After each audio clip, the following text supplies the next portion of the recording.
Motýl rozhlasové hry.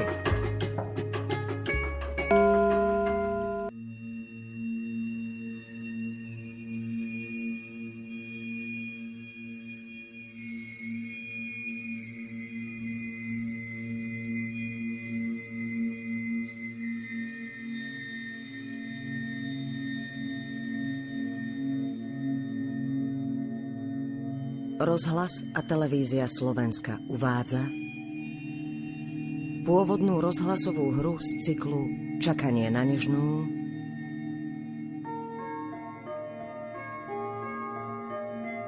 Vzkriesenie. Autorka Eva Borušovičová.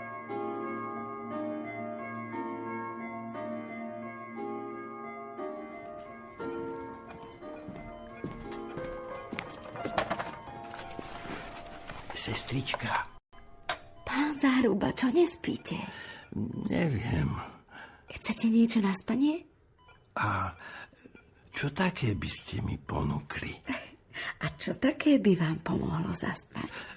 Pohľadiť po vlasoch a zaspievať uspávanku. Viem iba, spí dieťatko, spíže, mamka varí slíže. Vy ma naozaj hladkáte po vlasoch. Ste to chceli? Len som skúšal. Aha, no z toho vyplýva, že nie ste takí chorí, ako sa od vás očakáva. A vy ste o mnoho milšia, než väčšina ostatných sestričiek. Možno preto, že obaja moji rodičia strávili v nemocniciach veľa času. A ja som si vždy želala, aby sa k nim lekári a sestričky správali, ako keby to boli ich mama a otec. A správali sa? Väčšinou. Asi. Dúfam. Donesiem vám na spanie tabletku, dobre? Dobre. O chvíľku som späť. Sestrička. Áno?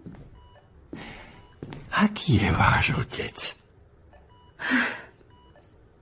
Bol skvelý. Vedec. Svetového formátu. Biológ. A potom skladník. Najskôr vedec a potom skladník? Áno. Prečo? No, pretože povedal, že to nebola žiadna bratská pomoc, ale okupácia. A tiež preto, že mu vyšiel odborný článok v americkom časopise. A kamarátil sa s chartistami. Rozumiem. Najlepšie mozgy skončili v sklade. A v kotolni. Alebo v base. To je prekliatie našej generácie. A možno aj tej vašej. Chceli ste byť zdravotná sestra? Chcela som študovať medicínu. A? S mojím kádrovým profilom? Hneváte sa? Áno. Ale na nich. Na otca nie. Lebo viete čo? Aj v tom sklade bol skvelý. Nikto tam nemal taký systém ako on. A v práci si pískal. Čo by povedal na to? Čo sa teraz deje? Povedal by, uvidíme, ako to dopadne. A hlavne sa teplo obleč, dcéra moja. Nech ti nie je na námestí zima. Boli ste na demonštrácii? Mala som službu. Vy ste boli? Bol. Hneď na tej prvej pri dome Roha. Bol som ďaleko od rečníkov, skoro ničomu som nerozumel. Ale veľmi dúfam, že sa niečo zmení. Nemáte dnešné noviny? Nemám, ale zistím, čo je nové a zreferujem vám. Hneď som tu. Prosím vás. Áno, pán doktor? Som Martin. Nepochybne. Nemôžeme si týkať? Nemá to navrhovať žena? A nenavrhnete to? Nie. Prečo? Chýba mi vnútorná motivácia. Čo som vám urobil? Našťastie zatiaľ nič. Prišli výsledky vyšetrenia toho chlapca zo šestky? Petráša? Toho. Áno, sú v karte. Nie sú. Lepšie sa pozrite. Naozaj. Vy všetko viete. Vidíte a vyplýva z nich, že... Že chlapec je v poriadku a môže ísť domov. Áno, v podstate... Teda, áno. Ak by sa vám chcelo sklepnúť prepúšťaciu správu, mohol by ísť ráno. Potešil by sa, už sa tu nudí. Nešli by ste na kávu? Kávu mám tu. Môžem zaliať aj vám. No tak na večeru. Prosím? Na večeru by ste so mnou nešli? Nevečeriam. Vôbec? Jogurt. Môžem vás pozvať aj na jogurt? Nie, ďakujem. Prečo? Prečo? Som škaredý? Nie, myslím, že nie ste. No, takže čo proti nemáte? Vôbec nič. Len sa mi zdá, že pričasto voláte sestričky na kávu. A na jogurt. Prvýkrát som vás pozval dnes večer. A predtým 2 iné sestry z tejto nemocnice? Ako viete. Viem. Odmietli. Viem. Takže? Takže čo? To sa nesmie volať sestru na kávu. Samozrejme, že sa to smie. Len si musíme položiť otázku, čo vlastne hľadáte. V tejto chvíli sa mi zdá, že vás. Ale som až 3. v poradí. No skôr som si vás ako si nevšimol. Chodili ste asi do práce v prestrojení, nosili ste parochňu a falošné fúzy, alebo čo? Kam idete? Pánovi Zárubovi zaniesť niečo na spanie. Pán Záruba. Spí ako drevo. Ako dúdok. Tvrdý ako štolverk, hovorila moja babička. Tak ja idem chystať lieky na ráno a strihať štvorce. Môžem vám s tým nejako pomôcť? Pouvažujem. Mám nádej. Tak ja mám teda takú odvážnu prosbu. Konečne. Vy máte na lekárskej izbe malý prenosný televízor. Nepožičali by ste mi ho do sesterny? Veľmi by som chcela vedieť, či niečo dávajú o tom, čo sa deje vonku. Donesiem ho. A budem písať Petrášovú prepúšťaciu správu. Budeme ticho, len televízor bude pustený, každý si bude robiť svoje. Manželský pár za zenitom. Bože, doktor, koľko máte rokov? O 3 roky menej než vy, sestrička. Ideálna kombinácia. Pôjdete po ten televízor? Jasné, drahá. Ako poviete.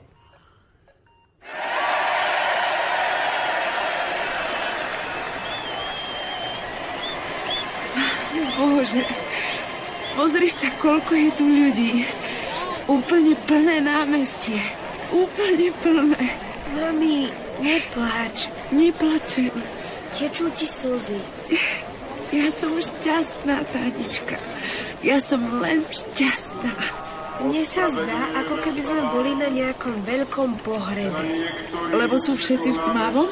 Všetci sú takí vážni. A len tie trikolóry na kabátoch svietia v tme.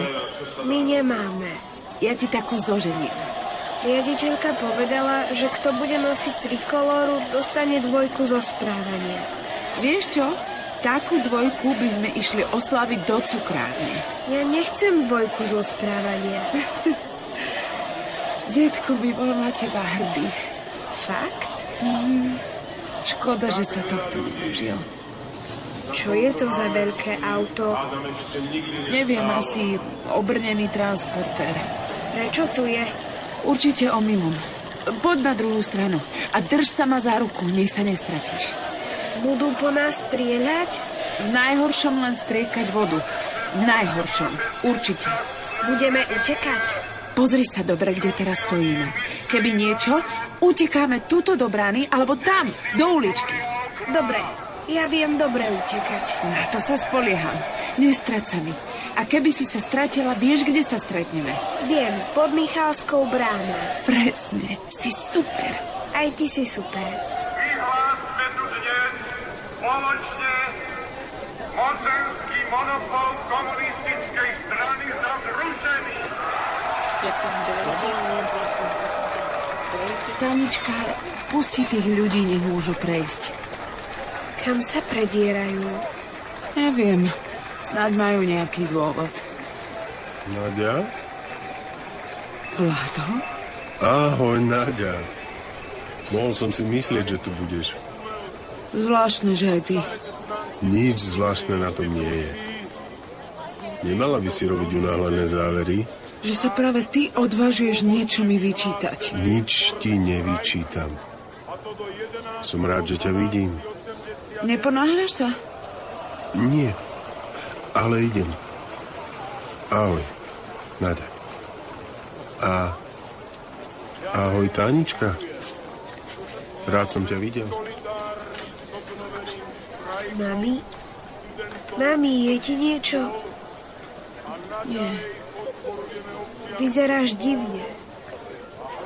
Je mi len zima. Kto to bol? Kto? Ten chlap, ktorý sa s tebou rozprával. On ma pozná? Bohužiaľ. Mami? Áno? Kto to bol? Tvoj otec. Kto? Bol to tvoj otec.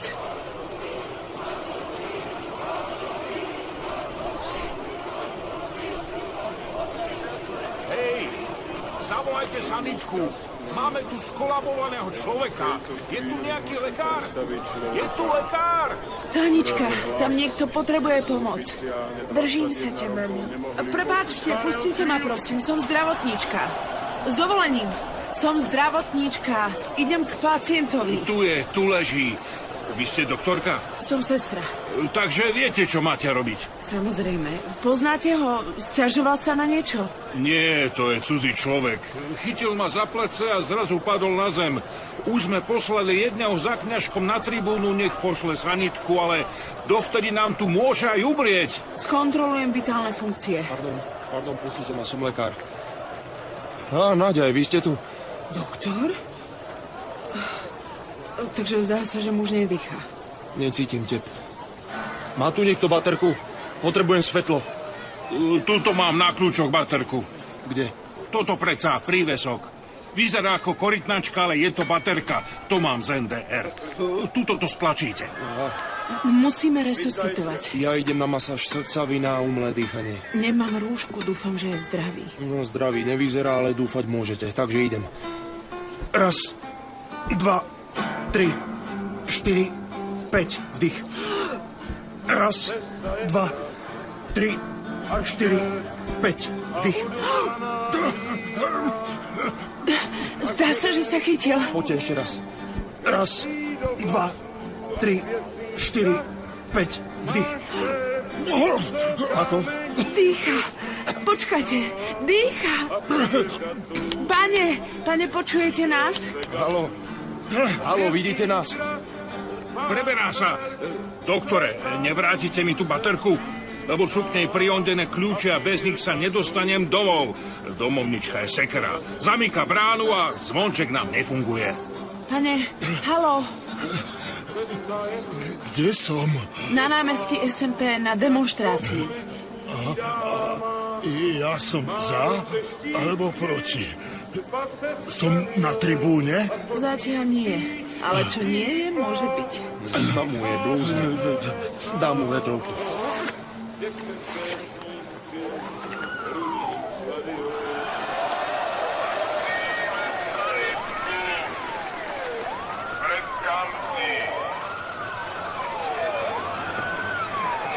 Prosím, vytvorte koridor tým smerom. Ďakujeme.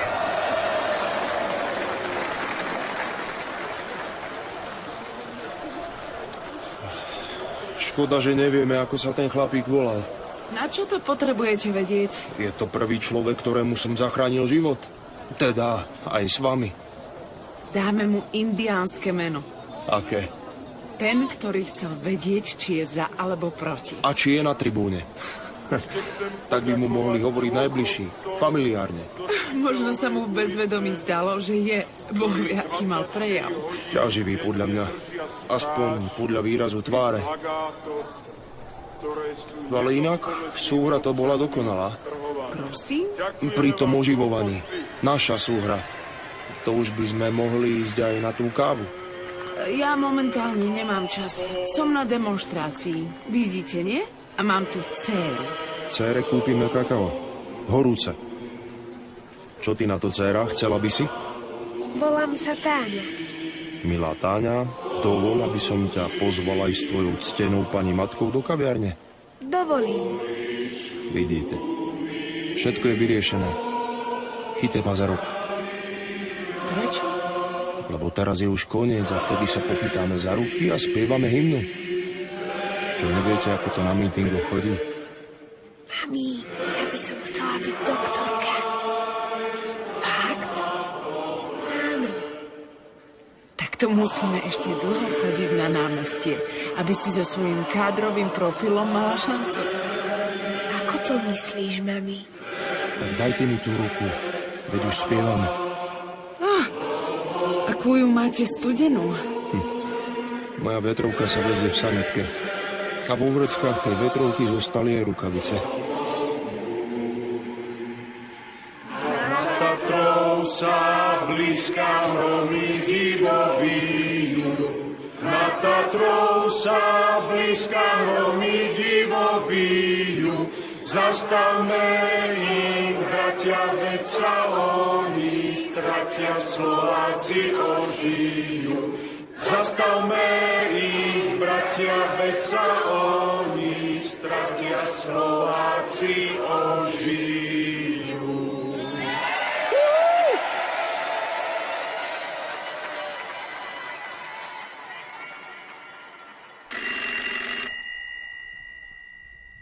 Motýl, rozhlasové hry.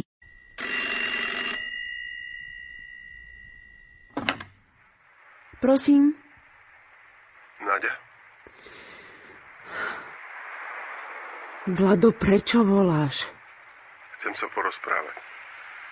Nemáme sa o čom. Ty vieš, že to nie je pravda. Na rozhovory teraz fakt nemám čas. Prišli ste z demonštrácie, rýchla večera a sprcha. V detskej izbe je už zhasnuté, ty chodíš po byte a polievaš kvety. Nemôžeš so mnou chvíľu hovoriť. Zase špehuješ?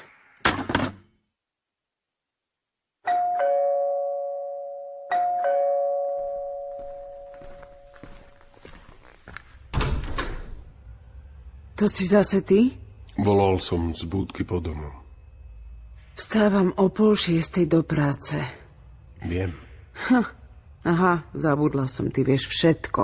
A všetko napíšeš do hlásenia. Nikdy som všetko do hlásenia nepísal. To ti určite uverím. Pozri sa, tvoj problém je v tom... Ty mi absolútne nemáš právo hovoriť, v čom je môj problém. Tvoj problém je v tom, že... Idem spať. Ma v tých dverách nohu, nezatvoríš ich. Zavolám políciu. Zavolám políciu! Tí majú teraz iné problémy. Čo by si im povedala? Otec môjho dieťaťa sa chce so mnou v pokoji chvíľu porozprávať, poďte ho zatvoriť do basy?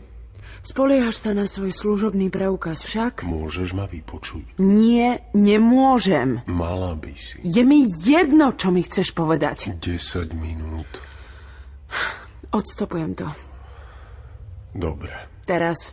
Ale pôjdeme dnu, dobre? Nechcem to hovoriť na chodbe.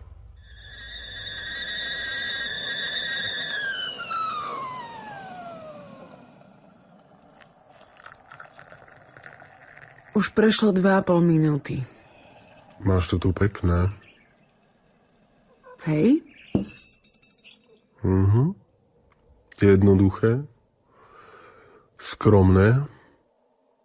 Ale pekné. 3 minúty. Zostávate 7.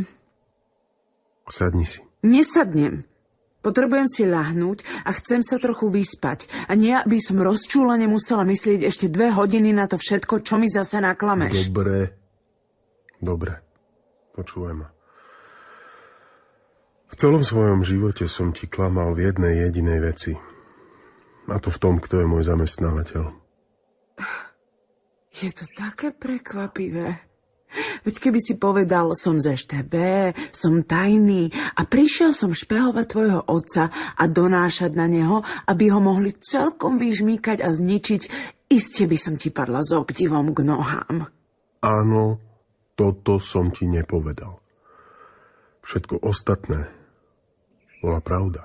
Veľa toho ostatného už nezostalo. Takmer všetko je to ostatné. Práca tvojho otca ma zaujímala. Vážil som si ho. Do teba som sa bezhlavo zamiloval. To všetko bola pravda. Neverím ti. A to je ten problém. Preto som tu. Na to si prišiel po 10 rokoch? Áno. Uvedomil som si to na tej demonštrácii. Že ty si myslíš, že všetko bola lož. A že aj naše dieťa vzniklo z tej lži. Že žiješ v tom, že všetci okolo sú proti tebe. A je to inak? Áno. Prešlo 7 minút, zostávajú ti 3. Svet nie je čierny alebo biely. Si tvrdá a nekompromisná. Dobre, chápem, asi musíš byť, aby si svoj život ustála, ale tá tvrdosť ti bráni vidieť odtiene. Aké odtiene? Odtiene sivej. Máš 2 minúty. Tak to skrátim. Naša dcera vznikla z lásky. Miloval som ťa a ty si milovala mňa.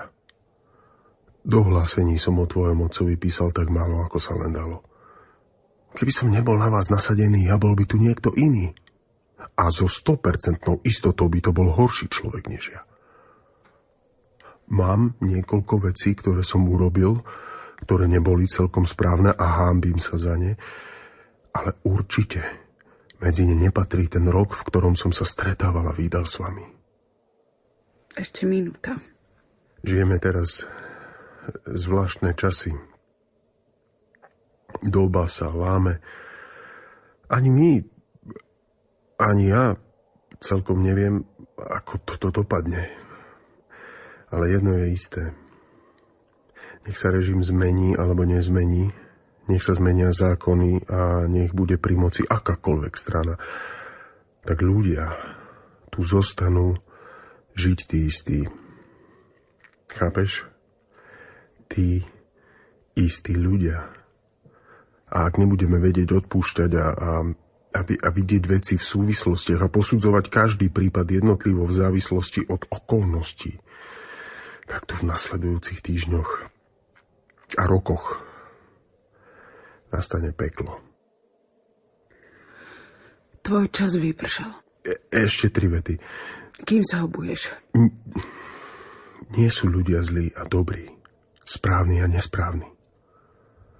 Každý sa v istom čase a priestore rozhodoval tak, ako najlepšie vedel. Relativizuješ zlo. Choď už. Tá nie je moja dcera. Nech sa udeje čokoľvek. Nikam neodchádzam. Som stále na dohľad, aj keď ma nevidíš. Ja rozoznávam odtiene sivej. A viem sa pohybovať v prítmi. Maj sa, Vlado. Aj ty, Naďa.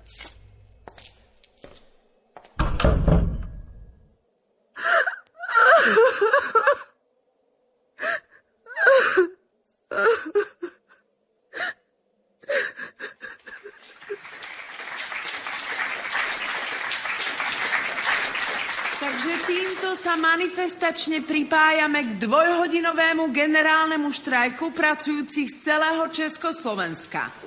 Ešte raz opakujeme, že naša forma štrajku je manifestačná preto, lebo nechceme ohroziť zdravie našich pacientov, no zároveň chceme vyjadriť súhlas s požiadavkami občianskeho fóra a verejnosti proti násiliu, ktoré sa vyslovili za slobodné demokratické voľby, odstránenie článku o vedúcej úlohe komunistickej strany z ústavy ČSSR, odchod funkcionárov strany, ktorí sú zodpovední za nedostatky v spoločnosti a zásah proti študentom.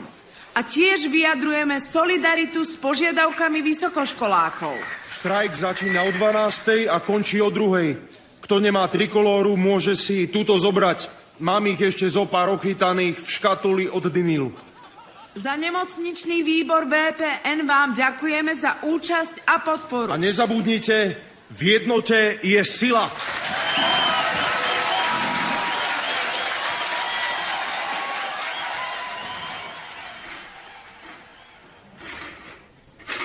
Pán Záruba, čo tu robíte?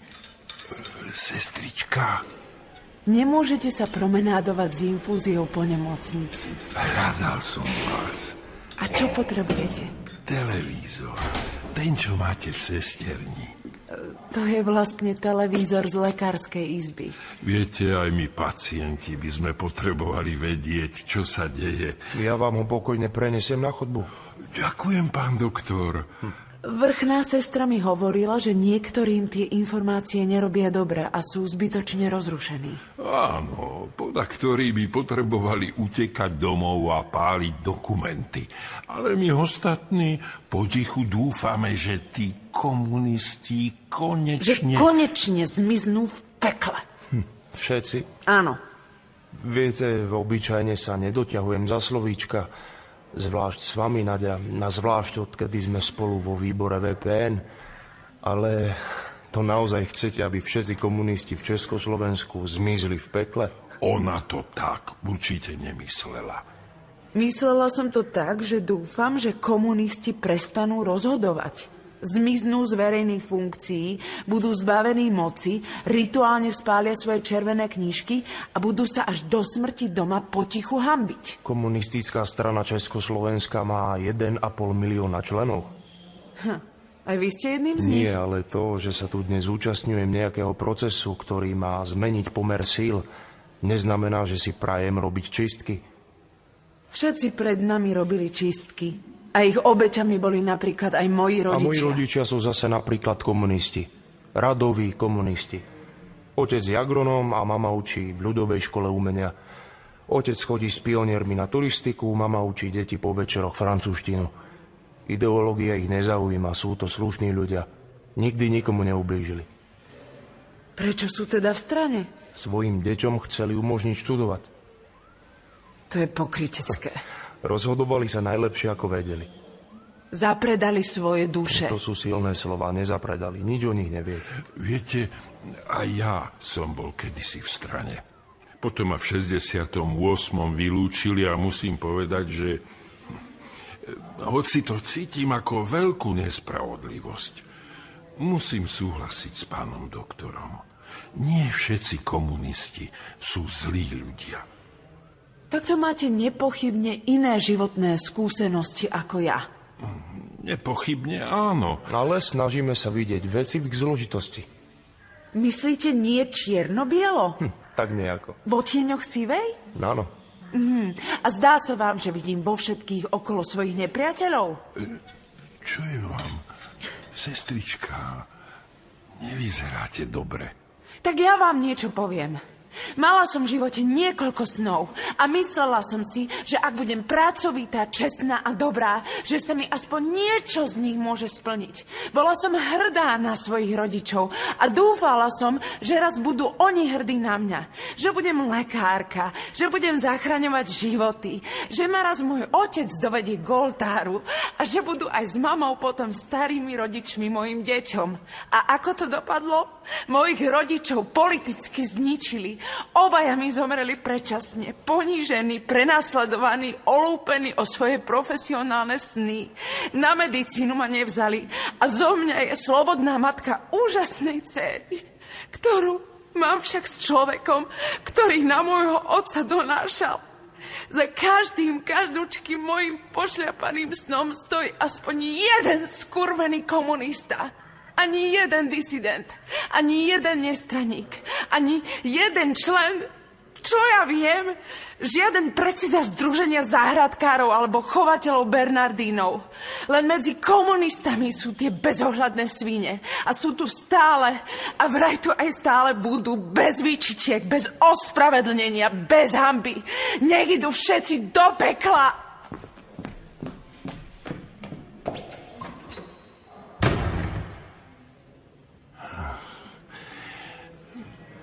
Nepôjdete za ňou. Ja by som šiel, ale tá infúzia ma trochu spomaluje. Nepôjdem. Nemám jej na to, čo povedať. Teda mám, ale aj tak by ma nepočúvala. Má pravdu, ale zároveň sa mýli. Viem, ako to myslíte. Život je zložitý. Život je zložitý. Pán Záruba, odvediem vás na izbu, dobre? A vyšetrím vás, či vám to labzovanie po chodbách neuškodilo. Slúbili ste nám ten televízor. Aj televízor bude. Myslíte, že to tí komunisti ustoja? Neviem. Dúfam len, že veci sa menia k lepšiemu. Nebaví ma žiť v rozdelenom svete.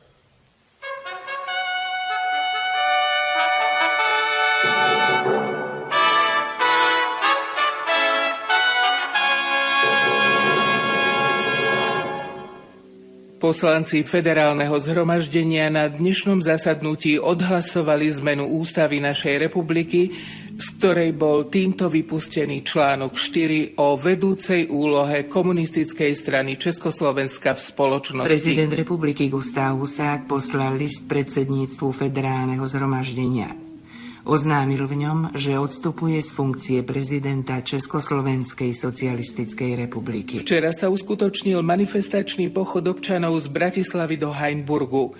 Zúčastnilo sa na ňom približne 100 000 občanov. Prekročili doteraz neprekročiteľné hranice a tým potvrdili, že železná opona je už minulosťou. Na jednej strane Dunaja, na druhej strane Dunaja. Stojíme teraz v priestore medzi tými drôtmi a Dunajom. No teraz sem človek normálne nemohol, pokiaľ vošiel, tak bol narušiteľ hraníc, bol nepriateľ. Bolo to pekné.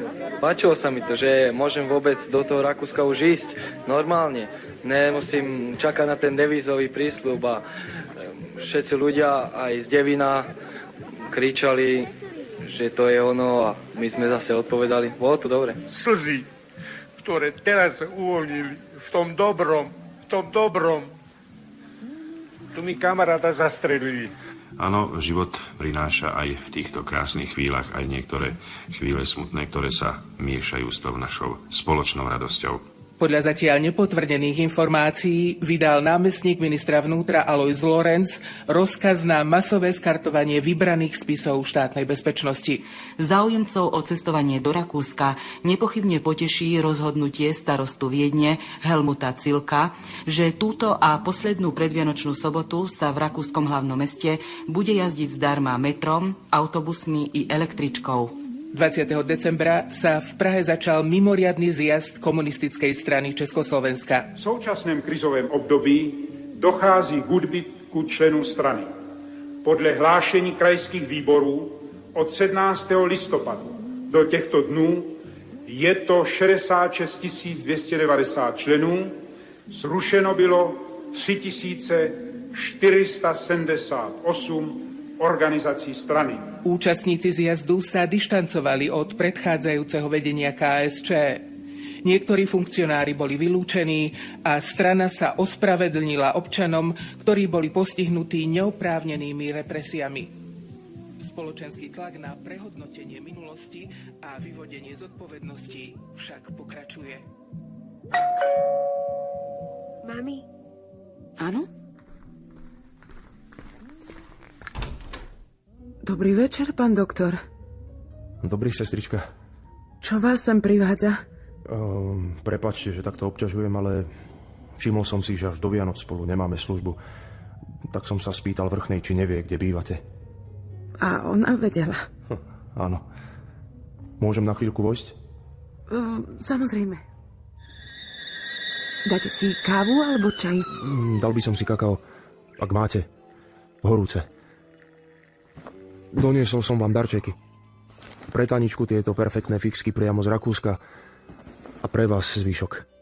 Tá veľká taška je pre mňa? Áno. Sú tam všetky učebnice, ktoré potrebuje dostať do hlavy uchádzač o štúdium medicíny. Pre koho ste to doniesli? Pre vás. Vy ste sa zbláznili. Len čiastočne. Ja mám po A 30 rokov. Nevyzeráte. A po B, kto by nás Táňou živil, keby som študovala? Ja. Vy by ste nás živili? Áno. Tak nejako by sme sa uskromnili. Vyhrabávali by sme v lese korienky a žuli ich po večeroch. Cez prázdniny by sme si zobrali brigádu, trebárs v cirkuse alebo v zmrzlinárni. Ale mal by som jednu podmienku. A to? Museli by ste si so mnou potýkať. Už zase s tým začínate? A nikdy s tým neprestanem. Veľa som premýšľal. O všetkom. Viete, ako je to s tými 2 psami? S 2 psami? Vy ste opití. Som len odhodlaný. Chcem vám povedať príbeh o 2 psoch. Počúvam. Tých 2 psov má každý z nás vo svojej duši. Jeden pes je dobrý, jeden zlý. A záleží len od nás, ktorému z nich budeme dávať žrať. Od každého z nás záleží. Teraz žijeme tie dni, kedy sa všetko mení a niektoré veci môžu začať odznova a lepšie. A všetci sa môžu na novo rozhodnúť, ktorého psa budú krmiť. Lebo taká je demokracia. Dáva slobodu a možnosť voľby. Tie doktorské knihy ste mali celé tie roky odložené kde? V pivnici. Ale sú čisté. Povysával som ich. A viete, čo mám v pivnici ja? Chartu 77. A toľko kníh v samizdáte, že by ma ešte pred rokom dostali na celú večnosť do väzenia. Rád si ich všetky prečítam. Vidíte? Každý z nás má čo dobiehať. Urobím to, Kakao. Ako to bolo s tými psami? Príležitosť začať krmiť toho dobrého? Áno. Zdá sa mi, že to sa raz bude hovoriť o tomto roku. O roku 1989. Že to bola príležitosť začať krmiť dobrého psa. Tak si teda potýkajme.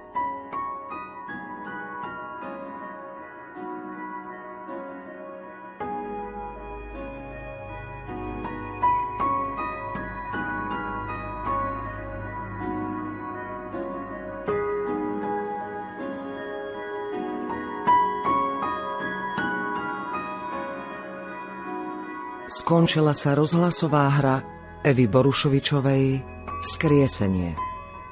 Účinkovali Naďa, Zuzana Porubiaková, Táňa, Martina Kapráliková, Martin, Richard Autner, Vlado, Marián Mitaš, Záruba, František Kovár, demonštranti, Laco Kerata a Ladislav Konrád, hlásateľka Jana Hanúsková, produkcia Silvia Lukáčová, hudobná dramaturgia Katarína Bielčiková, autor hudby Michal Novinský, zvukový majster Milan Greguš, dramaturgia Zuzana Kolmosová, réžia Eva Borušovičová. Rozhlas a televízia Slovenska 2018.